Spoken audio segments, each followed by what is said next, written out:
সরিষা ক্ষেতে দুইটা জিনিসে আনাগোনা সবচেয়ে বেশি ঘটে। সেটা হলো, এক হলো মানুষ সৌন্দর্যে মুখরিত হয়ে এই সরিষা ক্ষেতে আসে ছবি তোলার জন্য, ভিডিও করার জন্য। আরেক হলো মৌমাছি, মোমো শব্দে বুন বুন শব্দ করে মৌমাছি আসে মধু আহরণ করার জন্য।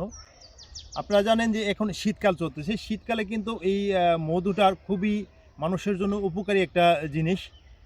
সেটা হচ্ছে যে মানুষের ঠান্ডা লাগলে কিন্তু এই মধু খায়, বাচ্চাদের সর্দি কাশি হলে। এবং আগেকার দিনে রাজা বাদশাহ যারা ছিল এবং রানী ছিল যারা, তারা প্রতিনিয়তই মধু খেত, কারণ মধু হলো অনেক গুণে গুণান্বিত একটা খাবার। মধুতে আছে অনেক ধরনের উপকারিতা। এই সরিষা ফুল বলেন, সরিষা ক্ষেত বলেন, পুরো ক্ষেতটার একটা ভিডিও আপনাদের আমি দেখাচ্ছি। যে একটা মৌমাছির কোনো শব্দ নাই, মৌমাছির দেখা নাই, কিচ্ছু নেই। দেখেন, আগে কিন্তু সরিষা ক্ষেতে গেলেই দেখা যেত যে প্রচুর মৌমাছি উঠতেছে, ভুন ভুন শব্দ করতেছে, মোমো শব্দ করতেছে। কিন্তু এখন পুরো ক্ষেতে আপনি মাঠের পর মাঠ, বিস্তীর্ণ এলাকা যাবেন, কোথাও দেখবেন যে মৌমাছির আনাগোনা নেই। এই কারণ হলো আমরা মাটিতে বিভিন্ন ধরনের কীটনাশক দিচ্ছি, ওষুধ দিচ্ছি। এই আমরা ফসল হওয়ার পরে সেখানে আমরা স্প্রে করে বিভিন্ন ধরনের কীটনাশক স্প্রে করতেছি।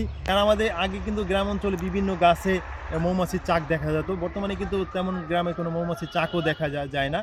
এবং বিভিন্ন ধরনের ফসলের উপর কিন্তু মৌমাছি পড়তেও দেখা যায় না।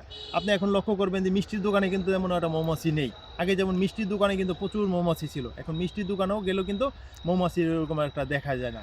এর মূল কারণ হচ্ছে যে আমরা নিজেরা পরিবেশকে ধ্বংস করছি, নিজেরা পরিবেশকে আমরা নষ্ট করছি।